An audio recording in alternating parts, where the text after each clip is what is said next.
Hello students, welcome on your education. हाँ जी, अज असी करन जा रहे हैं साडा 2018 वाला प्रीवियस ईयर का पेपर, ठीक है, जोड़ा फरवरी 2018 वाले पेपर में आया सी। फस्ट क्वेश्चन वेखते हैं।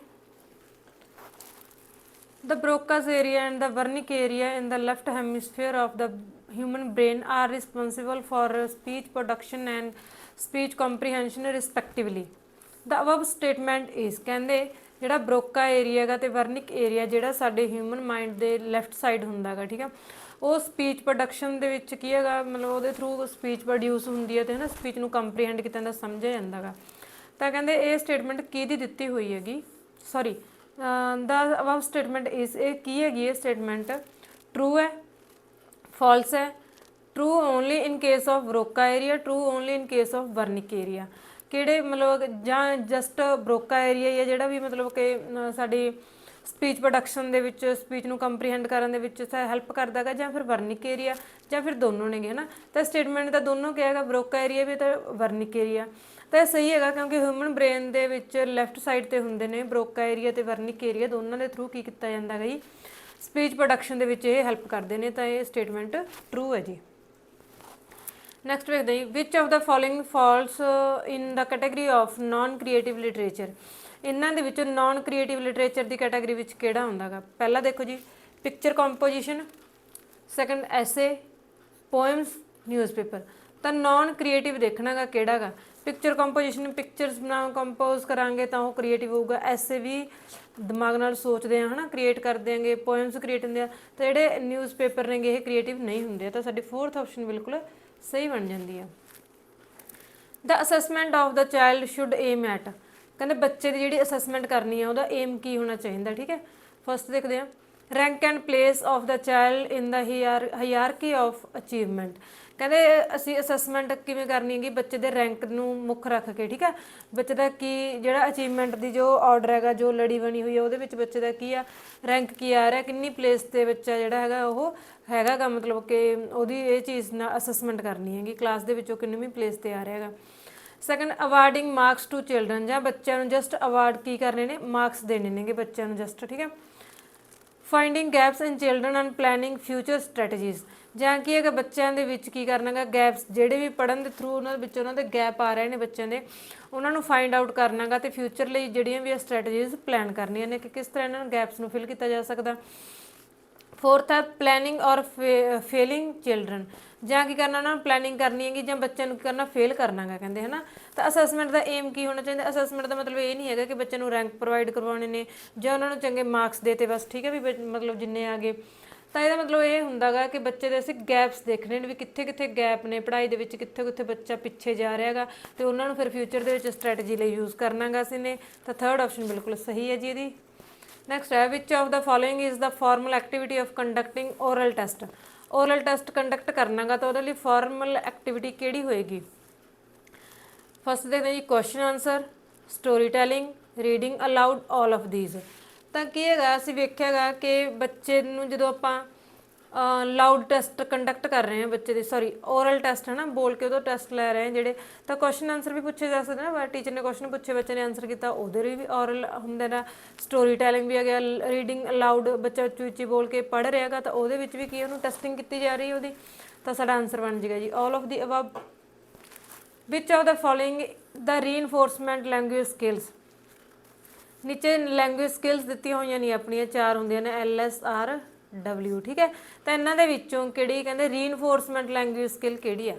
ਤਾਂ ਅਸੀਂ ਦੇਖਣਾ ਰੀਇਨਫੋਰਸਮੈਂਟ ਪੁਨਰਵਲਨ ਲੈਂਗੁਏਜ ਸਕਿੱਲ ਹੈਗੀ ਜਿਹੜੀ ਇਹਨਾਂ ਦੇ ਵਿੱਚੋਂ ਲਿਸਨਿੰਗ ਐਂਡ ਸਪੀਕਿੰਗ ਹੈ, ਰੀਡਿੰਗ ਐਂਡ ਰਾਈਟਿੰਗ ਹੈ, ਲਿਸਨਿੰਗ ਐਂਡ ਰੀਡਿੰਗ, ਜਾਂ ਸਪੀਕਿੰਗ ਐਂਡ ਰਾਈਟਿੰਗ। ਸਾਨੂੰ ਪਤਾ ਗਾ ਕਿ ਕਿਹੜੀ ਕਿਹੜੀ ਹੁੰਦੀ ਹੈ, ਇੱਕ ਰੀਡਿੰਗ ਹੁੰਦੀ ਹੈ, ਇੱਕ ਰਾਈਟਿੰਗ ਹੁੰਦੀ ਹੈ, ਠੀਕ ਹੈ। ਤਾਂ ਇਹਨਾਂ ਦੇ ਵਿੱਚੋਂ ਰੀਡਿੰਗ ਇਹਦੇ ਨਾਲ ਕੀ ਹੈ, ਲਿਸਨਿੰਗ ਹੈ, ਕੱਟ ਜੋ, ਰਾਈਟਿੰਗ ਹੈਗੀ ਬਟ ਇੱਧਰ ਸਪੀਕਿੰਗ ਹੈ, ਠੀਕ ਹੈ, ਇੱਧਰ ਸਪੀਕਿੰਗ ਦੇ ਦਿੱਤਾ, ਸਾਡੀ ਸੈਕੰਡ ਆਪਸ਼ਨ ਆ ਜਾਊਗੀ ਜੀ reading and writing. Next question ਹੈ, ਨੰਬਰਿੰਗ ਗਲਤ ਹੋਈ ਪਈ ਆ। All normal living human beings are endowed with some innate internal capacity for language acquisition that other animals do not have was the consumption of। ਕਹਿੰਦੇ ਮਤਲਬ ਕਿਹਨੇ ਕਿਹਾ ਗਾ ਇਹ ਗੱਲ ਕਿ ਜਿਹੜੇ ਸਾਰੇ ਲਿਵਿੰਗ ਹਿਊਮਨ ਬੀਇੰਗਸ ਹੁੰਦੇ ਨੇਗੇ ਉਹਨਾਂ ਨੂੰ ਕੀ ਪ੍ਰੋਵਾਈਡ ਕੀਤਾ ਗਿਆ ਹੈਗਾ, ਮਤਲਬ ਜਿਹੜੀ ਅੰਦਰੂਨੀ ਤੌਰ 'ਤੇ ਉਹਨਾਂ ਦੇ ਵਿੱਚ ਇੰਨੀ ਕੁ ਕਪੈਸਿਟੀ ਹੈਗੀ ਹੈ ਕਿ ਲੈਂਗੁਏਜ ਨੂੰ ਅਕਵਾਇਰ ਕਰ ਸਕਦੇ ਨੇ, ਐਕੁਜੀਸ਼ਨ ਦੀ ਉਹਨਾਂ ਦੇ ਵਿੱਚ ਹੈਗੀ ਹੈ ਕਪੈਸਿਟੀ, ਠੀਕ ਹੈ। ਇਹ ਚੀਜ਼ ਨਾਲ ਇਹ ਚੀਜ਼ ਉਹਨਾਂ ਨੂੰ ਪ੍ਰੋਵਾਈਡ ਕਰਵਾਈ ਗਈ ਹੈ, ਇੰਡੋਰ ਕੀਤਾ ਮਤਲਬ ਹੈ ਨਾ। That other animals do not have, ਜਦ ਕਿ ਦੂਜੇ ਐਨੀਮਲਸ ਹੁੰਦੇ ਨੇ ਜਿਹੜੇ ਉਹਨਾਂ ਨੂੰ ਨਹੀਂ ਪਤਾ ਹੈਗਾ ਜਾਂ ਉਹਨਾਂ ਨੂੰ ਲੈਂਗੁਏਜ ਅਕਵਾਇਰ ਨਹੀਂ ਕਰਨੀ ਆਉਂਦੀ, ਉਹਨਾਂ ਦੇ ਵਿੱਚ ਇਹ ਇੰਟਰਨਲ ਕਪੈਸਿਟੀ ਨਹੀਂ ਹੈਗੀ ਆ। ਤਾਂ ਕਿਹਦੀ ਐਜੰਪਸ਼ਨ ਸੀਗੀ? B.F. ਸਕਿਨਰ, ਨੋਮ ਚਮਸਕੀ, ਜੇਮਸ ਮੈਕੈਵਲੇ ਜਾਂ ਫਿਰ ਵੇਨਰਿਚ। ਇਹ ਗੱਲ ਕਹੀ ਗਈ ਹੈ ਜੀ ਕਿ ਮਤਲਬ ਜਿਹੜੀ ਹਿਊਮਨ ਬੀਇੰਗ ਨੂੰ ਦਿੱਤਾ ਗਿਆ ਹੈ ਨਾ ਕਪੈਸਿਟੀ ਇੰਟਰਨਲ, ਤਾਂ ਨੋਮ ਚਮਸਕੀ ਦੀ ਕਹੀ ਹੋਈ ਹੈ। B.F. ਸਕਿਨਰ ਨੇ ਨਹੀਂ ਕਿਹਾ, ਮੈਕੈਵਲੇ ਨੇ ਨਹੀਂ ਕਿਹਾ, ਵੈਨਰਿਚ ਨੇ ਨਹੀਂ ਕਿਹਾ, ਠੀਕ ਹੈ। ਨੋਮ ਚਮਸਕੀ ਦੀ ਕਹੀ ਹੋਈ ਹੈ ਇਹ ਗੱਲ। ਨੈਕਸਟ, ਕੰਜਕਸ਼ਨਸ ਆਰ, ਕੰਜਕਸ਼ਨਸ ਕੀ ਹੁੰਦੀਆਂ ਨੇ, ਠੀਕ ਹੈ। ਫਸਟ ਹੈ ਕਹਿੰਦੇ ਡਿਸਟਰੀਬਿਊਟਿਵ ਵਰਡਸ। ਡਿਸਟਰੀਬਿਊਟਿਵ ਵਰਡਸ ਕਿਹੜੇ ਹੁੰਦੇ ਨੇਗੇ? ਜਿਹੜੇ ਮਤਲਬ ਇੱਕ ਸ਼੍ਰੇਣੀ ਨੂੰ ਕਲੈਕਟਿਵਲੀ ਨਹੀਂ ਪੇਸ਼ ਕਰਦੇ ਹੁੰਦੇ, ਬਲਕਿ ਉਹਨਾਂ ਨੂੰ ਤੋੜ ਕੇ ਅਲੱਗ-ਅਲੱਗ ਤਰ੍ਹਾਂ ਪੇਸ਼ ਕੀਤੇ ਜਾਂਦੇ ਹੁੰਦੇ ਨੇ, ਹੈ ਨਾ। ਜਿੱਦਾਂ ਮਤਲਬ ਇਹਦੇ ਲਈ ਸ਼ਬਦ ਯੂਜ਼ ਕੀਤੇ ਜਾਂਦੇ ਨੇ ਈਚ, ਈਦਰ, ਹੈ ਨਾ। ਇਹ ਕੀ ਹੁੰਦੇ ਨੇਗੇ? ਇਕੱਲੇ ਇੱਕ ਸ਼੍ਰੇਣੀ ਦੇ ਪੂਰੀ ਇੱਕ ਕਲਾਸ ਹੁੰਦੀ ਆ, ਉਹਨਾਂ ਨੂੰ ਇਕੱਲੇ ਨੂੰ ਤੋੜ ਕੇ ਪੇਸ਼ ਕੀਤਾ ਜਾਂਦਾ ਗਾ, ਠੀਕ ਹੈ। ਜਿੱਦਾਂ ਇਹ ਆਲ ਬॉयਜ਼ ਆਪਾਂ ਲਿਖ ਸਕਦੇ ਹਾਂ ਮਤਲਬ ਸਾਰੇ ਲੜਕੇ, ਬਟ ਈਚ ਬॉय ਮਤਲਬ ਇਕੱਲੇ ਲੜਕੇ ਦੀ ਗੱਲ ਕੀਤੀ ਗਈ ਨਾ, ਡਿਸਟਰੀਬਿਊਟ ਕਰਤਾ ਉਹਨਾਂ ਨੂੰ, ਡਿਸਟਰੀਬਿਊਟਿਵ ਵਰਡਸ ਹੋ ਗਏ। ਅੱਗੇ ਸਬਸਟੀਟਿਊਟ ਵਰਡਸ। ਸਬਸਟੀਟਿਊਟ ਕਿਹੜੇ ਹੁੰਦੇ ਨੇ? ਜਿਹੜੇ ਕਿਸੇ ਹੋਰ ਵਰਡ ਦੀ ਰਿਪਲੇਸਮੈਂਟ ਕੀਤੀ ਜਾ ਸਕਦੀ ਹੈ, ਠੀਕ ਹੈ। ਜਿਵੇਂ ਹੋਰ ਦੀ ਜਗ੍ਹਾ 'ਤੇ ਆ ਸਕਦੇ ਨੇ ਜਿਹੜੇ ਵਰਡ, ਉਹਨਾਂ ਨੂੰ ਅਸੀਂ ਕਹਿ ਦਿੰਦੇ ਹੈਗੇ ਸਬਸਟੀਟਿਊਟ ਨੇਗੇ, ਰਿਪਲੇਸਮੈਂਟ ਵਰਡ ਹੁੰਦੇ ਨੇ ਜਿਹੜੇ। ਥਰਡ ਹੈ ਜੀ ਫੰਕਸ਼ਨ ਵਰਡਸ। ਫੰਕਸ਼ਨ ਵਰਡਸ ਕਿਹੜੇ ਹੁੰਦੇ ਨੇ? ਜਿਹੜੇ ਸ਼ਬਦ ਹੁੰਦੇ ਨੇ ਜਿਹੜੇ ਸਾਨੂੰ ਸੈਂਟੈਂਸ ਦੇ ਵਿੱਚ ਗ੍ਰਾਮਰ ਦੇ ਨਾਲ ਜਾਂ ਕੋਈ ਸਟਰਕਚਰ ਦੇ ਨਾਲ ਰਿਲੇਸ਼ਨ ਦੱਸਦੇ ਨੇ ਦੂਜੇ ਸ਼ਬਦਾਂ ਦਾ, ਹੈ ਨਾ, ਉਹ ਹੁੰਦੇ ਨੇ ਫੰਕਸ਼ਨ ਵਰਡਸ। ਤੇ ਫਿਰ ਆ ਗਿਆ ਜੀ ਕੰਟੈਂਟ ਵਰਡ। ਕੰਟੈਂਟ ਵਰਡਸ ਕਿਹੜੇ ਹੁੰਦੇ ਨੇ? ਜਿਨ੍ਹਾਂ ਦਾ ਆਪਣਾ ਕੋਈ ਮੀਨਿੰਗ ਹੁੰਦਾ, ਹੈ ਨਾ, ਤਾਂ ਉਹ ਹੋ ਗਏ ਕੰਟੈਂਟ ਵਰਡਸ। ਤਾਂ ਕੰਜਕਸ਼ਨਸ ਕੀ ਹੁੰਦੇ ਨੇ? ਕੰਜਕਸ਼ਨਸ ਸਾਨੂੰ ਪਤਾ ਜਿਵੇਂ ਆਫ, ਦ, ਤਾਂ ਇਹ ਕਿਹੜੇ ਹੁੰਦੇ ਨੇ? ਇਹ ਕੰਜਕਸ਼ਨਸ ਹੁੰਦੇ ਨੇਗੇ, ਇਹ ਕਿਹੜੇ ਫੰਕਸ਼ਨ ਵਰਡਸ ਹੁੰਦੇ ਨੇਗੇ, ਠੀਕ ਹੈ। ਤਾਂ ਅਸੀਂ ਥਰਡ ਲਾਵਾਂਗੇ ਫੰਕਸ਼ਨ ਵਰਡਸ ਨੇਗੇ, ਜਿਹੜੇ ਸਾਨੂੰ ਸੈਂਟੈਂਸ ਦੇ ਵਿੱਚ ਸ਼ਬਦਾਂ ਦਾ ਦੂਸਰੇ ਗ੍ਰਾਮੈਟੀਕਲ ਸਟਰਕਚਰਸ, ਗ੍ਰਾਮੈਟੀਕਲ ਰੂਲਸ ਵਗੈਰਾ ਹੁੰਦੇ ਨੇ, ਉਹਨਾਂ ਨਾਲ ਕੀ ਹੈਗਾ ਰਿਲੇਸ਼ਨ ਦੱਸਦੇ ਨੇਗੇ, ਓਕੇ। ਤਾਂ ਥਰਡ ਆਪਸ਼ਨ ਸਹੀ ਆਏਗੀ ਜੀ। Next, which type of grammar believes in change along with the change in the language.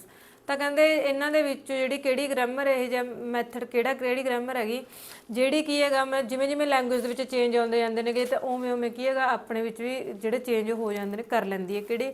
Formal grammar, ਜਿਹਨੂੰ ਰਸਮੀ ਗ੍ਰਾਮਰ ਕਹਿ ਦਿੰਦੇ ਆ, ਜਾਂ ਫਿਰ ਫੰਕਸ਼ਨਲ ਗ੍ਰਾਮਰ ਜਿਹੜੀ ਗੈਰ ਰਸਮੀ ਹੁੰਦੀ ਹੈ, ਹੈ ਨਾ। ਤਾਂ ਬੋਥ A ਐਂਡ B ਔਰ ਨਨ ਆਫ ਦੀਜ਼। ਤਾਂ ਸਾਨੂੰ ਪਤਾ ਫਾਰਮਲ ਗ੍ਰਾਮਰ ਰਸਮੀ ਹੁੰਦੀ ਹੈ, ਜਿਹੜੀ ਟਰੈਡੀਸ਼ਨਲ ਹੈਗੀ, ਉਹਦੇ ਵਿੱਚ ਚੇਂਜ ਕੋਈ ਨਹੀਂ ਆਊਗਾ, ਉਹ ਜਿੱਦਾਂ ਹੈਗੀ ਐਜ਼ ਇਟ ਇਜ਼ ਉਵੇਂ ਪੜ੍ਹਾਈ ਜਾਂਦੀ ਹੈ। ਤਾਂ ਸਾਡੀ ਜਿਹੜੀ ਆਪਸ਼ਨ ਆਊਗੀ ਜੀ ਸਾਡੀ ਸੈਕੰਡ ਆਪਸ਼ਨ ਠੀਕ ਆਏਗੀ। ਫੰਕਸ਼ਨਲ ਗ੍ਰਾਮਰ ਹੁੰਦੀ ਜਿਹੜੀ ਇਹ ਟਾਈਮ ਟੂ ਟਾਈਮ ਜਿਹੜਾ ਹੈਗਾ ਇਹਦੇ ਵਿੱਚ ਚੇਂਜ ਆਉਂਦੇ ਰਹਿੰਦੇ ਨੇ। Next, which method of teaching grammar does not realise the necessity of associating thought the with expression. ਕਹਿੰਦੇ ਇਹਨਾਂ ਦੇ ਵਿੱਚੋਂ ਕਿਹੜਾ ਮੈਥਡ ਹੈਗਾ ਜਿਹੜਾ ਗ੍ਰਾਮਰ ਨੂੰ ਟੀਚ ਕਰਨ ਦੇ ਸਮੇਂ 'ਤੇ ਕੀ ਇਸ ਚੀਜ਼ ਦੀ ਜ਼ਰੂਰਤ ਨੂੰ ਨਹੀਂ ਮਹਿਸੂਸ ਕਰਦਾ ਕਿ ਜਿਹੜੇ ਐਕਸਪ੍ਰੈਸ਼ਨ ਦੇ ਨਾਲ ਥਾਟਸ ਨੂੰ ਕੀ ਕੀਤਾ ਜਾਵੇ ਜੀ ਐਸੋਸੀਏਟ ਕਰਕੇ ਪੜ੍ਹਾਇਆ ਜਾਵੇ, ਠੀਕ ਆ ਬੱਚਿਆਂ ਦੇ। ਡਿਡਕਟਿਵ ਮੈਥਡ। ਡਿਡਕਟਿਵ ਕਿਹੜਾ ਹੁੰਦਾ? ਨਿਗਮਨ ਵਿਧੀ, ਜਿਹਨੂੰ ਅਸੀਂ ਕਹਿ ਦਿੰਦੇ ਹਾਂ ਵੀ ਪਹਿਲਾਂ ਨਿਯਮ ਦੱਸੇ ਨੇਗੇ ਅਤੇ ਬਾਅਦ ਵਿੱਚ ਕੀ ਆ ਉਹਦੇ ਐਗਜ਼ਾਮਪਲਸ ਦਿੱਤੀਆਂ ਨੇ। ਜਾਂ ਫਿਰ ਇੰਡਕਟਿਵ ਮੈਥਡ। ਇੰਡਕਟਿਵ ਮੈਥਡ ਕਿਹੜਾ ਹੁੰਦਾ? ਜਿਹਦੇ ਵਿੱਚ ਆਗਮਨ ਵਿਧੀ ਜਿਹਨੂੰ ਕਹਿੰਦੇ ਅਸੀਂ ਪਹਿਲਾਂ ਐਗਜ਼ਾਮਪਲਸ ਦਿੱਤੇ ਜਾਂਦੇ ਨੇ ਬਾਅਦ ਵਿੱਚ ਰੂਲਸ ਦਿੱਤੇ ਜਾਂਦੇ ਨੇ। ਇਹਦੇ ਵਿੱਚ ਕੋਰਿਲੇਸ਼ਨਲ ਮੈਥਡ, ਇਹਦੇ ਵਿੱਚ ਕੀ ਹੈ ਕੋਰਿਲੇਸ਼ਨ ਕਰਵਾਇਆ ਜਾਂਦਾ, ਮਤਲਬ ਉਹਨਾਂ ਦਾ ਰਿਲੇਸ਼ਨ ਇੱਕ ਵਰਡ ਦਾ ਦੂਜੇ ਨਾਲ ਕੀ ਹੈਗਾ ਰਿਲੇਸ਼ਨ ਸਥਾਪਿਤ ਕੀਤਾ ਜਾਂਦਾ। ਜਾਂ ਫਿਰ ਇੰਸੀਡੈਂਟਲ ਮੈਥਡ, ਠੀਕ ਹੈ, ਜਾਂ ਇੰਸੀਡੈਂਟਲ। ਤਾਂ ਅਸੀਂ ਕੀ ਦੇਖਣਾ ਗਾ ਇਹਨਾਂ ਦੇ ਵਿੱਚੋਂ ਵੀ ਜਿਹੜੇ ਦੇ ਵਿੱਚ ਸਾਨੂੰ ਸਾਹਮਣੇ ਦੇਖਣ ਸਾਰੀ ਪਤਾ ਲੱਗ ਰਿਹਾ ਹੈ ਨਾ ਆਪਸ਼ਨਾਂ ਤੋਂ ਵੀ ਜਿਹੜੇ ਇਹਦੇ ਵਿੱਚ ਕਿਸ ਚੀਜ਼ ਦੀ ਲੋੜ ਨਹੀਂ ਮਹਿਸੂਸ ਕੀਤੀ ਜਾਂਦੀ, ਥਾਟਸ ਨੂੰ ਐਕਸਪ੍ਰੈਸ਼ਨ ਦੇ ਨਾਲ ਐਸੋਸੀਏਟ ਨਹੀਂ ਕਰਨਾ ਹੈਗਾ, ਤਾਂ ਉਹ ਕਿਹੜੇ ਦੇ ਵਿੱਚ ਆਊਗਾ ਜੀ? ਡਿਡਕਟਿਵ ਮੈਥਡ ਦੇ ਵਿੱਚ ਆ ਜਾਏਗਾ, ਹੈ ਨਾ। ਨਿਗਮਨ ਜਸਟ ਰੂਲਸ 'ਤੇ ਧਿਆਨ ਦਿੱਤਾ ਜਾਂਦਾ, ਪਹਿਲਾਂ ਰੂਲ ਸਿਖਾ ਦਿੱਤੇ ਬਾਅਦ ਵਿੱਚ ਐਗਜ਼ਾਮਪਲਸ। ਇਹ ਨਹੀਂ ਹੈਗਾ ਕਿ ਬੱਚੇ ਨੂੰ ਕੀ ਹੈਗਾ ਐਗਜ਼ਾਮਪਲ ਦੇ ਕੇ ਹੈ ਨਾ ਉਹਨਾਂ ਮਤਲਬ ਥੋੜ੍ਹਾ ਬਹੁਤਾ ਆਪਣੇ ਦਿਮਾਗ 'ਤੇ ਜ਼ੋਰ ਪਾ ਕੇ ਉਹ ਸਿੱਖਣ ਬੱਚੇ। Next, which of the following statement is not correct in the case of diagnostic test. Diagnostic test ਕਿਹੜੇ ਹੁੰਦੇ? ਨਿਦਾਨਾਤਮਕ ਟੈਸਟ ਹੁੰਦੇ ਨੇ ਜਿਹੜੇ, ਉਹਨਾਂ ਦੇ ਸੰਬੰਧ ਵਿੱਚ ਕਿਹੜਾ ਸਹੀ ਨਹੀਂ ਆ, ਨੋਟ ਦੇਖਣਾ, ਓਕੇ। ਫਸਟ ਹੈ diagnostic test helps us to know the particular strength and weakness of the student. ਤਾਂ ਜਿਹੜਾ ਕਹਿੰਦੇ ਵੀ ਡਾਇਗਨੋਸਟਿਕ ਟੈਸਟ ਕਿਸ ਚੀਜ਼ 'ਚ ਹੈਲਪ ਕਰਦੇ ਨੇ ਸਾਡੀ ਬੱਚੇ ਦੀ ਕਿਸੇ ਪਰਟੀਕੂਲਰ ਸਬਜੈਕਟ ਦੇ ਵਿੱਚ, ਹੈ ਨਾ, ਕਿੰਨੀ ਕੁ ਉਹਦੀ ਸਟਰੈਂਥ ਹੈ, ਕਿੰਨੀ ਕੁ ਉਹਦੀ ਵੀਕਨੈਸ ਹੈਗੀ, ਠੀਕ ਹੈ, ਕਿੰਨਾ ਕੁ ਵੀਕ ਹੈ ਕਿਸੇ ਵੀ ਜਿਹੜਾ ਹੈਗਾ ਆਪਣੇ ਸਿਲੇਬਸ ਦੇ ਵਿੱਚ ਜੋ ਵੀ ਉਹਦਾ ਟੈਸਟ ਆਉਂਦੇ ਗੇ। ਨੈਕਸਟ ਹੈ it provides the teacher a single score. ਇਹ ਟੀਚਰ ਨੂੰ ਕੀ ਪ੍ਰੋਵਾਈਡ ਕਰਦੇ ਨੇ, ਸਕੋਰ ਪ੍ਰੋਵਾਈਡ ਕਰਦੇ ਨੇ। ਮੈਂ ਡਾਇਗਨੋਸਟਿਕ ਦੇ ਵੀ ਬੱਚੇ ਨੂੰ ਕਿਹੜੇ ਨੂੰ ਕਿੰਨਾ ਪੜ੍ਹਾਤਾ ਤਾਂ ਉਹਦੇ ਅਕੋਰਡਿੰਗ ਮਤਲਬ ਟੀਚਰ ਦਾ ਸਕੋਰ ਇਹਦੇ ਵਿੱਚ ਦੇਖਿਆ ਜਾਂਦਾ ਗਾ। ਥਰਡ ਹੈ it locates the degree of deficiency. ਤਾਂ ਇਹਦੇ ਨਾਲ ਕੀ ਪਤਾ ਲੱਗ ਜਾਂਦਾ ਗਾ ਬੱਚੇ ਦੀ ਕਿੱਥੇ ਕਿੱਥੇ ਕਮੀ ਆ। ਕਮੀ ਦਾ ਸਾਨੂੰ ਪਤਾ ਲੈਵਲ ਪਤਾ ਲੱਗ ਜਾਂਦਾ ਵੀ ਕਿੰਨੀ ਕੀ ਕਮੀ ਹੈਗੀ, ਕਿੱਥੇ ਬੱਚੇ ਦੀ ਕਮੀ ਹੈ ਡਾਇਗਨੋਸਟਿਕ ਟੈਸਟ ਦੇ ਥਰੂ, ਠੀਕ ਹੈ। The test items are analyzed on the basis of wrong response of the students on ਹੈ ਨਾ item। ਤਾਂ ਜਿਹੜੇ ਕਹਿੰਦੇ ਇਹ ਟੈਸਟ ਹੁੰਦੇ ਨੇਗੇ ਇਹ ਕਿਸ ਤਰ੍ਹਾਂ ਨਾਲ ਐਨਾਲਿਸਿਸ ਕੀਤਾ ਜਾਂਦਾ ਗਾ ਬੱਚਿਆਂ ਦਾ, ਜਦੋਂ ਬੱਚਿਆਂ ਨੂੰ ਕੋਈ ਕੁਐਸਚਨ ਪੁੱਛਿਆ ਜਾਂਦਾ ਤਾਂ ਉਸ ਦਾ ਰੋਂਗ ਰਿਸਪੌਂਸ ਦਿੰਦੇ ਨੇ, ਬੱਚੇ ਗਲਤ ਆਨਸਰ ਦੇ ਰਹੇ ਹੁੰਦੇ ਨੇ ਨਾ, ਤਾਂ ਸਾਨੂੰ ਪਤਾ ਲੱਗ ਜਾਂਦਾ ਗਾ ਉਹ ਵੀ ਇੱਕ ਡਾਇਗਨੋਸਟਿਕ ਟੈਸਟ ਹੀ ਹੋ ਗਿਆ ਨਾ, ਵੀ ਜਿਹਦੇ ਥਰੂ ਸਾਨੂੰ ਪਤਾ ਲੱਗ ਜਾਂਦਾ ਕਿ ਕਿੱਥੇ ਜੇ ਬੱਚੇ ਦੀ ਕਮੀ ਹੈਗੀ ਆ। ਤਾਂ ਅਸੀਂ ਨੋਟ ਟਰੂ ਦੇਖਣਾ ਸੀਗਾ ਕਿਹੜਾ ਸਹੀ ਨਹੀਂ ਹੈਗਾ, ਤਾਂ ਪਹਿਲਾਂ ਵੀ ਬਿਲਕੁਲ ਸਹੀ ਹੈ ਨਾ, ਬੱਚੇ ਦੀ ਸਾਨੂੰ ਪਰਟੀਕੂਲਰ ਸਟਰੈਂਥ ਪਤਾ ਲੱਗਦੀ ਹੈ, ਕਿੱਥੇ ਬੱਚੇ ਦੀ ਵੀਕਨੈਸ ਹੈ ਕਿੱਥੇ ਨਹੀਂ ਆ। ਤਾਂ ਇਹਦੇ ਵਿੱਚ ਕੀ ਹੈਗਾ ਬੱਚੇ ਦੀ ਡੈਫੀਸ਼ੀਐਂਸੀ ਕਮੀਆਂ ਬਾਰੇ ਵੀ ਸਾਨੂੰ ਪਤਾ ਲੱਗਦਾ ਹੈਗਾ, ਬੱਚੇ ਦੇ ਰੋਂਗ ਆਨਸਰਸ ਤੋਂ ਵੀ ਅਸੀਂ ਪਤਾ ਕਰ ਲੈਂਦੇ ਹਾਂ ਕਿ ਇਹਦੇ ਵਿੱਚ ਕੋਈ ਨਾ ਕੋਈ ਦਿੱਕਤ ਹੈਗੀ ਆ। ਤਾਂ ਇਹਦੇ ਵਿੱਚ ਕੋਈ ਟੀਚਰ ਨੂੰ ਸਕੋਰ ਨਹੀਂ ਪ੍ਰੋਵਾਈਡ ਕੀਤਾ ਜਾਂਦਾ ਗਾ, ਸੈਕੰਡ ਆਪਸ਼ਨ ਸਹੀ ਬਣ ਜਾਂਦੀ ਆ। Next, which of the following step is essential for undertaking remedial teaching. Remedial teaching ਦੇ ਲਈ ਕਿਹੜੇ ਕਿਹੜੇ ਸਟੈਪਸ ਨੇਗੇ ਜਿਹੜੇ ਜ਼ਿਆਦਾ ਜ਼ਰੂਰੀ ਇਹਨਾਂ ਚੋਂ ਕਿਹੜਾ ਹੈਗਾ। ਫਸਟ ਦੇਖਦੇ ਜੀ ਪਲੈਨਿੰਗ, ਆਰਗੇਨਾਈਜੇਸ਼ਨ, ਇਵੈਲਿਊਟਿੰਗ। ਪਲੈਨਿੰਗ ਕਰਨੀ ਹੈ, ਫਿਰ ਉਹਨੂੰ ਆਰਗੇਨਾਈਜ਼ ਕਰਨਾ ਗਾ, ਫਿਰ ਕੀ ਹੈਗਾ ਬੱਚੇ ਨੇ ਕਿੰਨੀ ਕੁ ਉਸ ਜਿਹੜੀ ਅਸੀਂ ਪਲੈਨਿੰਗ ਦੇ ਥਰੂ ਉਹਨਾਂ ਨੂੰ ਬੱਚੇ ਨੂੰ ਲੀਡ ਕੀਤਾ ਸੀ ਤਾਂ ਉਹਦੇ ਥਰੂ ਕੀ ਹੈ ਬੱਚੇ ਨੇ ਕਿੰਨੀ ਕੁ ਜਿਹੜੀ ਹੈਗੀ ਆਪਣੀ ਇੰਪਰੂਵਮੈਂਟ ਕੀਤੀ ਆ, ਤਾਂ ਉਸ ਚੀਜ਼ ਦੀ ਇਵੈਲਿਊਏਸ਼ਨ ਕਰਨੀ ਆ। ਸੈਕੰਡ ਹੈਗਾ ਜੀ ਲੀਡਿੰਗ, ਬੱਚੇ ਨੂੰ ਲੀਡ ਕਰਨਾ ਜਾਂ both A and B, none of these. ਤਾਂ ਅਸੀਂ ਵੇਖਣਾ ਗਾ ਉਹਦੇ ਵਿੱਚ ਕੀ ਹੈ ਪਲੈਨਿੰਗ ਵੀ ਜ਼ਰੂਰੀ ਹੈ, ਆਰਗੇਨਾਈਜੇਸ਼ਨ ਵੀ ਜ਼ਰੂਰੀ ਹੈ, ਇਵੈਲਿਊਟ ਵੀ ਕਰਨਾ ਹੁੰਦਾ, ਬੱਚੇ ਨੂੰ ਲੀਡ ਕਰਨਾ ਵੀ ਜ਼ਰੂਰੀ ਹੈ ਨਾ। ਪਲੈਨਿੰਗ ਕਰ ਲਾਂਗੇ, ਆਰਗੇਨਾਈਜ਼ ਕਰ ਲਾਂਗੇ, ਬਟ ਜੇ ਬੱਚੇ ਨੂੰ ਲੀਡ ਹੀ ਨਹੀਂ ਕੀਤਾ ਇਕੱਲੀ ਪਲੈਨਿੰਗ ਦਾ ਵੀ ਕੋਈ ਫਾਇਦਾ ਨਹੀਂ, ਤਾਂ ਬੋਥ ਏ ਐਂਡ ਬੀ ਇਹਦੇ ਵਿੱਚ ਸਹੀ ਆ ਜਾਣਗੇ ਜੀ। ਨੈਕਸਟ ਹੈ introduction of which type of composition at the early stage may develop habit of copying from cheap books. ਕਹਿੰਦੇ ਇਹਦੇ ਵਿੱਚ ਕਿਸ ਚੀਜ਼ ਆ ਵੀ ਮਤਲਬ ਅਰਲੀ ਸਟੇਜ 'ਤੇ ਹੁੰਦਾ ਜਦੋਂ ਨਾ ਕੰਪੋਜੀਸ਼ਨ ਦੀ ਕਿਹੜੀ ਕਿਸਮ ਹੈਗੀ ਜਿਹਦੇ ਵਿੱਚ ਕੀ ਹੈ ਬੱਚਾ ਉਹਦੇ ਵਿੱਚ ਕਿਹੜੀ ਹੈਬਿਟ ਪੈਂਦੀ ਹੈ, ਕਾਪਿੰਗ ਦੀ ਹੈਬਿਟ ਪੈਂਦੀ ਹੈ, ਮਤਲਬ ਕਾਪੀ ਬੁੱਕਸ ਤੋਂ ਕੀ ਕਰਨਾ ਬੱਚਾ ਅਨੁਕਰਨ ਕਰਕੇ ਸਿੱਖ ਰਿਹਾ ਹੁੰਦਾ ਗਾ। ਫਸਟ ਹੈ ਇੱਕ ਕੰਟਰੋਲਡ ਕੰਪੋਜੀਸ਼ਨ, ਕੰਟਰੋਲਡ ਮਤਲਬ ਪੂਰਾ ਰੂਲ ਰੈਗੂਲੇਸ਼ਨਸ ਨੂੰ ਧਿਆਨ ਵਿੱਚ ਰੱਖ ਕੇ ਹੈ ਨਾ ਜਿਹੜੀ ਕੰਪੋਜੀਸ਼ਨ ਕੀਤੀ ਜਾਂਦੀ ਆ। ਸੈਕੰਡ ਹੈ ਗਾਈਡਡ, ਜਿਹਦੇ ਵਿੱਚ ਸਾਨੂੰ ਗਾਈਡ ਕਰਕੇ ਕੰਪੋਜੀਸ਼ਨ ਕਰਨਾ ਸਿਖਾਇਆ ਜਾਂਦਾ। ਤਾਂ ਥਰਡ ਹੈ ਜੀ ਫ੍ਰੀ ਕੰਪੋਜੀਸ਼ਨ, ਜਿਹੜੀ ਕਿ ਵਿਦਆਊਟ ਰੂਲਸ ਐਂਡ ਰੈਗੂਲੇਸ਼ਨਸ ਨਾ, ਕੋਈ ਰਾਈਟਿੰਗ ਦਾ ਕੋਈ ਵੀ ਰੂਲ ਰੈਗੂਲੇਸ਼ਨ ਨਹੀਂ ਲਾਗੂ ਹੁੰਦਾ ਜਿੱਤੇ, ਜਾਂ ਫਿਰ ਕ੍ਰੀਏਟਿਵ ਰਾਈਟਿੰਗ। ਤਾਂ ਅਸੀਂ ਵੇਖਣਾ ਕੀ ਹੈਗਾ ਅਰਲੀ ਸਟੇਜ 'ਤੇ ਜਦੋਂ ਬੱਚੇ ਨੂੰ ਜਸਟ ਹੈਬਿਟ ਪਾਉਣੀ ਹੈ ਕਾਪਿੰਗ ਦੀ, ਠੀਕ ਹੈ, ਮਤਲਬ ਲਿਖਣ ਦੀ ਹੈਬਿਟ ਪਾਉਣੀ ਹੈਗੀ, ਤਾਂ ਉਹ ਫ੍ਰੀ ਕੰਪੋਜੀਸ਼ਨ ਹੋਊਗੀ, ਬੱਚਾ ਵੇਖ ਵੇਖ ਕੇ ਸਿੱਧਾ ਲਿਖ ਰਿਹਾ, ਕੋਈ ਉਹਨੂੰ ਰੂਲ ਦਾ ਨਹੀਂ ਹੈਗਾ ਚੱਕਰ, ਠੀਕ ਹੈ, ਵੀ ਰਾਈਟਿੰਗ ਦਾ ਕੀ ਰੂਲ ਨੇ ਕਿੱਦਾਂ, ਤਾਂ ਸੀ ਆਪਸ਼ਨ ਸਹੀ ਬਣ ਜਾਂਦੀ ਹੈ ਜੀ। Next which of the following is the sub skill involved in listening. Listening ਦੇ ਵਿੱਚ ਇਨਵੋਲਵ ਹੈ ਜਿਹੜੀ ਸਬ ਸਕਿੱਲ ਕਿਹੜੀ ਇਹਨਾਂ ਦੇ ਵਿੱਚੋਂ।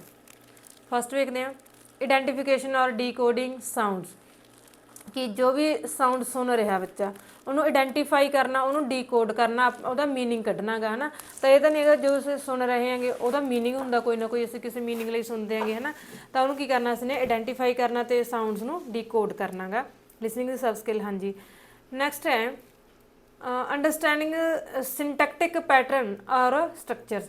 ਤਾਂ ਇਹਦਾ ਕੀ ਹੈਗਾ ਬੱਚੇ ਜਿਹੜੇ ਮਤਲਬ ਲਿਸਨਿੰਗ ਦੇ ਥਰੂ ਕੀ ਹੈਗਾ ਜਿਹੜੇ ਵੀ ਪੈਟਰਨਸ ਹੁੰਦੇ ਨੇਗੇ ਹੈ ਨਾ ਜਾਂ ਸਟਰਕਚਰਸ ਨੇਗੇ ਸਾਡੇ, ਉਹਨਾਂ ਨੂੰ ਕੀ ਕਰਨਾ ਗਾ ਅਸੀਂ ਨੇ ਜੀ ਅੰਡਰਸਟੈਂਡ ਕਰਨਾ ਗਾ। Third identifying information emotional and attitudinal tone. ਤਾਂ ਇਹਦੇ ਵਿੱਚ ਕੀ ਆਈਡੈਂਟੀਫਾਈ ਕਰਨਾ, ਇਨਫੋਰਮੇਸ਼ਨ ਨੂੰ ਆਈਡੈਂਟੀਫਾਈ ਕਰਨਾ ਗਾ, ਇਮੋਸ਼ਨਲ ਜੋ ਵੀ ਸਾਡਾ ਭਾਵਨਾਤਮਕ ਵਿਵਹਾਰਾਤਮਕ ਟੋਨ ਹੁੰਦੀ ਹੈਗੀ, ਅਤੇ ਹੈ ਨਾ ਜੇ ਮਤਲਬ ਇਹਦੇ ਵਿੱਚ ਕੀ ਹੈਗਾ ਹੁਣ ਲਿਸਨਿੰਗ ਦੇ ਵਿੱਚ ਵੀ ਬੋਲਿਆ ਤਾਂ ਕਿਸੇ ਟੋਨ 'ਚ ਹੀ ਜਾਂਦਾ ਗਾ, ਅਸੀਂ ਸੁਣਦੇ ਹਾਂਗੇ ਜਿਹੜਾ ਸਾਹਮਣੇ ਵਾਲੇ ਦੁਆਰਾ ਬੋਲਿਆ ਗਿਆ ਹੁੰਦਾ ਗਾ, ਤਾਂ ਉਸ ਚੀਜ਼ ਨੂੰ ਕੀ ਹੈਗਾ ਅਸੀਂ ਨੇ ਆਈਡੈਂਟੀਫਾਈ ਕਰਨਾ ਗਾ, ਆਲ ਆਫ ਦੀ ਅਬਵ ਜਾਂ ਫਿਰ ਸਾਰੇ। ਤਾਂ ਠੀਕ ਹੈ ਜੀ, ਇਹਦੇ ਵਿੱਚ ਕੀ ਹੋਊਗਾ ਸਾਡੀ ਫੋਰਥ ਆਪਸ਼ਨ ਆ ਜੂਗੀ, ਕਿਉਂਕਿ ਅਸੀਂ ਜਿਹੜਾ ਵੀ ਸਾਊਂਡ ਸੁਣ ਰਹੇ ਹਾਂ ਉਹਨੂੰ ਆਈਡੈਂਟੀਫਾਈ ਕਰ ਰਹੇ ਹਾਂ, ਉਹਨੂੰ ਅਸੀਂ ਡੀਕੋਡ ਕਰ ਰਹੇ ਹੈਗੇ, ਸਟਰਕਚਰਸ ਨੇ ਪੈਟਰਨਸ ਨੂੰ ਅੰਡਰਸਟੈਂਡਿੰਗ ਕਰ ਰਹੇ ਹੈਗੇ ਅਸੀਂ, ਇਨਫੋਰਮੇਸ਼ਨ ਨੂੰ ਹੈ ਨਾ, ਇਮੋਸ਼ਨਲ ਵੀ ਅਸੀਂ ਜਿਹੜਾ ਟੋਨਸ ਹੁੰਦੀਆਂ ਨੇ ਜਾਂ ਵੀ ਉਹਨੂੰ ਵੀ ਅਸੀਂ ਆਈਡੈਂਟੀਫਾਈ ਕਰਦੇ ਹਾਂ, ਤਾਂ ਆਲ ਆਫ ਦੀ ਅਬਵ ਆ ਜਾਏਗਾ ਆਨਸਰ। ਨੈਕਸਟ ਹੈ which of the following is not a movable organ of speech. ਇਹਨਾਂ ਦੇ ਵਿੱਚੋਂ ਸਪੀਚ ਦਾ ਕਿਹੜਾ ਮੂਵੇਬਲ ਆਰਗਨ ਨਹੀਂ ਹੈ ਜਿਹੜਾ ਕਿ ਮਤਲਬ ਮੂਵ ਨਹੀਂ ਹੁੰਦਾ ਹੈ ਨਾ ਬੋਲਣ ਟਾਈਮ। ਲਿਪ ਬੋਲਦੇ ਹਾਂ ਤਾਂ ਲਿਪਸ ਤਾਂ ਹੁੰਦੇ ਨੇ ਮੂਵ, ਸੌਫਟ ਪੈਲਟ ਜਿਹਨੂੰ ਆਪਾਂ ਨਰਮ ਤਾਲੂਆ ਕਹਿ ਦਿੰਦੇ ਹਾਂ ਸਾਡਾ ਹੈ ਨਾ, ਤਾਂ ਨਰਮ ਤਾਲੂਆ ਵੀ ਬੋਲਦਾ ਮਤਲਬ ਮੂਵੇਬਲ ਹੈਗਾ ਗਾ। ਵੋਕਲ ਕਾਰਡਸ, ਵੋਕਲ ਕਾਰਡਸ ਕਿਹੜੇ ਹੁੰਦੇ ਨੇ ਜਿਨ੍ਹਾਂ ਸਵਰ ਤੰਤਰ ਹੁੰਦੇ ਨੇ ਜਿਨ੍ਹਾਂ ਦੇ ਥਰੂ ਆਵਾਜ਼ ਪ੍ਰੋਡਿਊਸ ਕੀਤੀ ਜਾਂਦੀ ਆ। ਜਾਂ ਫਿਰ ਆ ਗਿਆ ਜੀ ਐਲਵੋਇਲਰ ਰਿਜ, ਜਿਹੜੇ ਇਹ ਸਾਡੇ ਹੁੰਦੇ ਨੇਗੇ ਇਹ ਇੱਕ ਦੰਦਾਂ ਦੇ ਉੱਪਰਲੀ ਹੱਡੀ ਹੁੰਦੀ ਹੈ ਨਾ, ਤਾਂ ਇਹ ਕੀ ਹੈਗਾ ਮੂਵ ਨਹੀਂ ਹੁੰਦੀ ਹੈਗੀ ਉੱਪਰ, ਜਦੋਂ ਆਪਾਂ ਦੰਦ ਦੇਖੀਏ ਤਾਂ ਉੱਪਰਲਾ ਜਿਹੜਾ ਮਤਲਬ ਦੰਦਾਂ ਦੇ ਉੱਪਰ ਹੱਡੀ ਆ ਉਹ ਹਿਲਦੀ ਨਹੀਂ ਹੈਗੀ। ਤਾਂ ਜਿਹੜੀ ਸਾਡਾ ਅਸੀਂ ਇਹੀ ਦੇਖਣਾ ਸੀਗਾ ਨਾਟ ਮੂਵੇਬਲ ਆਰਗਨ ਕਿਹੜਾ ਹੈਗਾ ਸਾਡਾ ਫੋਰਥ ਆਪਸ਼ਨ ਇਹਦੇ ਅਕੋਰਡਿੰਗ ਸਾਡੀ ਬਿਲਕੁਲ ਸਹੀ ਹੈ ਜੀ। Next which of the following statement is false, ਇਹਨਾਂ ਦੇ ਵਿੱਚੋਂ ਕਿਹੜੀ ਸਟੇਟਮੈਂਟ ਗਲਤ ਹੈਗੀ ਆ। Language is not just a pairing of grammar and dictionary, ਕਹਿੰਦੇ ਲੈਂਗੁਏਜ ਕੀ ਹੈਗਾ ਸਿਰਫ ਤੇ ਸਿਰਫ ਗ੍ਰਾਮਰ ਜਾਂ ਡਿਕਸ਼ਨਰੀ ਦਾ ਪੇਅਰ ਨਹੀਂ ਹੈਗੀ ਆ ਵੀ ਇਹਦੇ ਵਿੱਚ ਮਤਲਬ ਕਿ ਇੱਕ ਤਰ੍ਹਾਂ ਨਾਲ ਗ੍ਰਾਮਰ ਜਾਂ ਡਿਕਸ਼ਨਰੀ ਉਹ ਸਿਖਾਈ ਜਾਏਗੀ। Language is constantly changing, language ਕੀ ਹੈਗੀ ਲਗਾਤਾਰ ਚੇਂਜ ਹੁੰਦੀ ਜਾ ਰਹੀ ਹੈ, ਬਦਲਦੀ ਜਾ ਰਹੀ ਹੈ, ਬਿਲਕੁਲ ਸਹੀ ਹੈ। ਆਲ ਲੈਂਗੁਏਜਿਸ ਹੈਵ ਵਾਊਲਸ ਐਂਡ ਕੌਨਸੋਨੈਂਟਸ, ਸਾਰੀਆਂ ਲੈਂਗੁਏਜਿਸ ਦੇ ਵਿੱਚ ਕੀ ਹੁੰਦੇ ਨੇ ਆਪਣੇ ਸਵਰ ਹੁੰਦੇ ਨੇ, ਵਿਅੰਜਨ ਹੁੰਦੇ ਨੇ ਨਾ, ਕੌਨਸੋਨੈਂਟ ਜੋ ਹੁੰਦੇ ਨੇਗੇ, ਤਾਂ ਇਹ ਵੀ ਠੀਕ ਹੈ ਜੀ। We should teach the students about the language, ਤਾਂ ਸਾਨੂੰ ਕੀ ਹੈਗਾ ਲੈਂਗੁਏਜ ਦੇ ਬਾਰੇ ਵਿੱਚ ਬੱਚੇ ਨੂੰ ਪੜ੍ਹਾਉਣਾ ਚਾਹੀਦਾ ਹੈਗਾ। ਤਾਂ ਲੈਂਗੁਏਜ ਦੇ ਬਾਰੇ ਵਿੱਚ ਬੱਚਾ ਤਾਂ ਫਿਰ ਬਾਅਦ ਵਿੱਚ ਪੜ੍ਹਨਾ ਸ਼ੁਰੂ ਕਰਦਾ ਜਦੋਂ ਹੈ ਨਾ ਮਤਲਬ ਸਕੂਲਿੰਗ ਸ਼ੁਰੂ ਹੁੰਦੀ ਹੈ ਉਹਦੀ, ਬਟ ਬੱਚਾ ਦਾ ਜਦੋਂ ਜਨਮ ਲੈ ਲੈਂਦਾ ਲੈਂਗੁਏਜ ਤੋਂ ਉਦੋਂ ਤੋਂ ਹੀ ਸਿੱਖਣਾ ਸ਼ੁਰੂ ਕਰਦਾ, ਅਕਵਾਇਰ ਕਰਨਾ ਸ਼ੁਰੂ ਕਰ ਦਿੰਦਾ ਹੈ ਨਾ। ਤਾਂ ਅਸੀਂ ਫਾਲਸ ਦੇਖਣੀ ਸੀ ਇਹਦੇ ਵਿੱਚ ਕਿਹੜੀ ਆ, ਸਾਡੀ ਫੋਰਥ ਆਪਸ਼ਨ ਬਿਲਕੁਲ ਸਹੀ ਹੈ ਜੀ। ਸਾਨੂੰ ਸਾਹਮਣੇ ਪਤਾ ਲੱਗ ਰਿਹਾ ਕਿ ਕੋਈ ਗ੍ਰਾਮਰ ਜਾਂ ਡਿਕਸ਼ਨਰੀ ਦਾ ਸਿਰਫ ਤੇ ਸਿਰਫ ਇਹਦੇ ਤਾਲਮੇਲ ਨਹੀਂ ਹੈਗੀ ਹੈ ਨਾ, ਚੇਂਜ ਵੀ ਹੁੰਦੀ ਰਹਿੰਦੀ ਹੈ, ਵਾਵਲਸ ਕੌਨਸੋਨੈਂਟਸ ਵੀ ਹੁੰਦੇ ਨੇ ਇਹਦੇ ਵਿੱਚ। ਨੈਕਸਟ ਹੈ which of the following statement is incorrect, ਇਹਨਾਂ ਦੇ ਵਿੱਚੋਂ ਅਸੀਂ ਸਹੀ ਕਿਹੜੀ ਨਹੀਂ ਆ ਉਹ ਵੇਖਣੀ ਹੈ, ਠੀਕ ਹੈ, ਕਿਹੜੀ ਇਨਕਰੈਕਟ ਹੈ। ਫਸਟ ਦੇਖਦੇ ਹਾਂ mother tongue can be used as a medium to teach English language, ਕਹਿੰਦੇ ਇੰਗਲਿਸ਼ ਲੈਂਗੁਏਜ ਨੂੰ ਸਿਖਾਉਣ ਦੇ ਲਈ ਅਸੀਂ ਮਦਰ ਟੰਗ ਨੂੰ ਇੱਕ ਮੀਡੀਅਮ ਦੇ ਤੌਰ 'ਤੇ ਯੂਜ਼ ਕਰ ਸਕਦੇ। ਸਾਡਾ ਮੀਡੀਅਮ ਕੀ ਹੋਣਾ ਚਾਹੀਦਾ, ਸਾਡੀ ਮਾਤ ਭਾਸ਼ਾ ਮੰਨਦੇ ਹਾਂ, ਹੁਣ ਜਿਵੇਂ ਮੰਨ ਕੇ ਚਲੋ ਪੰਜਾਬ ਆ ਤਾਂ ਅਸੀਂ ਇੰਗਲਿਸ਼ ਸਿੱਖਣੀ ਤਾਂ ਸਾਡੀ ਮਦਰ ਟੰਗ ਤਾਂ ਪੰਜਾਬੀ ਹੈ, ਵੀ ਅਸੀਂ ਇੰਗਲਿਸ਼ ਨੂੰ ਸਿੱਖਣ ਲਈ ਪੰਜਾਬੀ ਦੀ ਵਰਤੋਂ ਕਰੀਏ, ਉਹਨੂੰ ਮੀਡੀਅਮ ਦੇ ਤੌਰ 'ਤੇ ਵਰਤੀਏ ਅਸੀਂ। ਸੈਕਿੰਡ ਹੈ assessment of language proficiency should be holistic, ਕਹਿੰਦੇ ਲੈਂਗੁਏਜ ਦੇ ਵਿੱਚ ਜਿੰਨੀ ਕਿ ਬੱਚੇ ਨੇ ਕੁਸ਼ਲਤਾ ਹਾਸਲ ਕੀਤੀ ਹੈ ਤਾਂ ਉਹਦੀ ਜਦੋਂ ਅਸੀਂ ਨੇ ਅਸੈਸਮੈਂਟ ਕਰਨੀ ਆ ਤਾਂ ਉਹ ਹੋਲਿਸਟਿਕ ਹੋਣੀ ਚਾਹੀਦੀ ਹੈ, ਸੰਪੂਰਨ ਤੌਰ 'ਤੇ ਉਹਦੀ ਮਤਲਬ ਅਸੀਂ ਅਸੈਸਮੈਂਟ ਕਰੀਏ। ਇਹ ਨਹੀਂ ਹੈਗਾ ਕਿ ਇਕੱਲਾ ਉਹਦਾ ਬੋਲਣ ਦੇ ਵਿੱਚ ਅਸੀਂ ਦੇਖ ਲਿਆ ਲੈਂਗੁਏਜ ਬੋਲਣੀ ਹੁੰਦੀ ਹੈ ਜਾਂ ਇਹਨੂੰ ਲਿਖਣੀ ਹੁੰਦੀ ਹੈ, ਇੱਕ ਆਸਪੈਕਟ ਨਹੀਂ, ਸਾਰੇ ਉਹਦੇ ਫਿਜ਼ੀਕਲੀ, ਮੈਂਟਲੀ, ਇਮੋਸ਼ਨਲੀ ਹੈ ਨਾ, ਤਾਂ ਸਾਰੇ ਜਿਹੜੇ ਸੋਸ਼ਲੀ ਆ ਜਾਂਦੇ ਨੇਗੇ, ਇਹ ਸਾਰੇ ਐਸਪੈਕਟਸ ਦੀ ਕੀ ਹੈ ਅਸੈਸਮੈਂਟ ਲੈਂਗੁਏਜ ਦੇ ਵਿੱਚ ਕੀਤੀ ਜਾਣੀ ਚਾਹੀਦੀ ਹੈ। ਨੈਕਸਟ ਆ focused listening is also called intense listening, ਜਿਹੜੀ ਫੋਕਸ ਲਿਸਨਿੰਗ ਹੁੰਦੀ ਹੈਗੀ ਪੂਰਾ ਫੋਕਸ ਹੋ ਕੇ ਬੱਚਾ ਸੁਣ ਰਿਹਾ ਹੈਗਾ ਤਾਂ ਉਹਨੂੰ ਇੰਟੈਂਸ ਲਿਸਨਿੰਗ ਵੀ ਕਿਹਾ ਜਾਂਦਾ, ਬਿਲਕੁਲ ਸਹੀ ਹੈ ਜੀ ਕਿਹਾ ਜਾਂਦਾ ਹੈਗਾ। ਨੈਕਸਟ ਹੈ English does not have a rigid system of stress patterning as some languages have, ਕਹਿੰਦੇ ਜਿਸ ਤਰ੍ਹਾਂ ਕਈ ਹੋਰ ਲੈਂਗੁਏਜਸ ਦੇ ਵਿੱਚ ਹੁੰਦਾ ਹੈਗਾ ਕਿ ਸਟ੍ਰੈਸ ਪੈਟਰਨ ਹੁੰਦਾ ਹੈ ਨਾ ਵੀ ਕਿਹੜੇ ਤੇ ਬਲ ਦੇ ਕੇ ਬੋਲਣਾ, ਕਿਹੜੇ ਨੂੰ ਸੌਫਟਲੀ ਬੋਲਣਾ ਗਾ, ਤਾਂ ਇਸ ਤਰ੍ਹਾਂ ਨਾਲ ਇੰਗਲਿਸ਼ ਦੇ ਵਿੱਚ ਕਹਿੰਦੇ ਇੰਨਾ ਜ਼ਿਆਦਾ ਰਿਜਿਡ ਨਹੀਂ ਹੈਗਾ ਉਹ ਸਿਸਟਮ ਵੀ ਕਿਹੜੇ ਨੂੰ ਕਿੱਦਾਂ ਬੋਲਣਾ ਗਾ, ਠੀਕ ਹੈ। ਤਾਂ ਅਸੀਂ ਕਿਹੜਾ ਦੇਖਣਾ ਸੀ ਜੀ, ਅਸੀਂ ਇਨਕਰੈਕਟ ਵੇਖਣਾ ਸੀਗਾ ਕਿਹੜਾ ਇਹਨਾਂ ਦੇ ਵਿੱਚੋਂ ਸਹੀ ਨਹੀਂ ਹੈਗਾ ਗਾ। ਤਾਂ ਅਸੀਂ ਵੇਖਦੇ ਹਾਂ ਕਿ ਅਸੈਸਮੈਂਟ ਤਾਂ ਸਾਰੇ ਪੱਖਾਂ ਤੋਂ ਹੋਣੀ ਚਾਹੀਦੀ ਹੈ ਬਿਲਕੁਲ, ਫੋਕਸ ਲਰਨਿੰਗ ਹੁੰਦੀ ਹੈ, ਸੌਰੀ ਲਿਸਨਿੰਗ ਨੂੰ ਅਸੀਂ ਇੰਟੈਂਸ ਲਿਸਨਿੰਗ ਵੀ ਕਹਿੰਦੇ ਹਾਂ, ਤਾਂ ਇੰਗਲਿਸ਼ ਦੇ ਵਿੱਚ ਇੰਨਾ ਜ਼ਿਆਦਾ ਰਿਜਿਡ ਸਿਸਟਮ ਵੀ ਨਹੀਂ ਹੈਗਾ ਕਿ ਜਿਸ ਤਰ੍ਹਾਂ ਨਾਲ ਬਾਕੀ ਦੇ ਵਿੱਚ ਪੈਟਰਨ ਦੇ ਸਟ੍ਰੈਸ ਦੇ ਕੇ ਕਿਸ ਤਰ੍ਹਾਂ ਨਾਲ ਸ਼ਬਦ 'ਤੇ ਬੋਲਣਾ। ਤਾਂ ਸਾਡੀ ਫਸਟ ਆਪਸ਼ਨ ਇਹਦੇ ਵਿੱਚ ਸਹੀ ਬਣਦੀ ਹੈ, ਇਨਕਰੈਕਟ ਹੈ ਕਿ ਪੜ੍ਹਾਉਣੀ ਇੰਗਲਿਸ਼ ਹੈ ਤੇ ਮੀਡੀਅਮ ਅਸੀਂ ਮਦਰ ਟੰਗ ਨੂੰ ਬਣਾਈਏ ਹੈ ਨਾ, ਮਾਤ ਭਾਸ਼ਾ ਨੂੰ, ਹੋਰ ਲੈਂਗੁਏਜ ਨੂੰ। ਤਾਂ ਜਦੋਂ ਅਸੀਂ ਟਾਰਗੇਟ ਲੈਂਗੁਏਜ ਨੂੰ ਜਿਹੜੀ ਨੂੰ ਅਸੀਂ ਪੜ੍ਹਾਉਣਾ ਚਾਹੁੰਦੇ ਹਾਂ, ਜੇ ਅਸੀਂ ਇੰਗਲਿਸ਼ ਲੈਂਗੁਏਜ ਨੂੰ ਪੜ੍ਹਾਉਣਾ ਚਾਹੁੰਦੇ ਹਾਂ ਤਾਂ ਸਾਡਾ ਮੀਡੀਅਮ ਵੀ ਤਾਂ ਇੰਗਲਿਸ਼ ਹੋਣਾ ਚਾਹੀਦਾ ਹੈਗਾ, ਤਾਂ ਸਾਡੀ ਇਹਦੇ ਲਈ ਸਾਡੀ ਪਹਿਲੀ ਆਪਸ਼ਨ ਜਿਹੜੀ ਇਨਕਰੈਕਟ ਬਣ ਜਾਂਦੀ ਹੈ।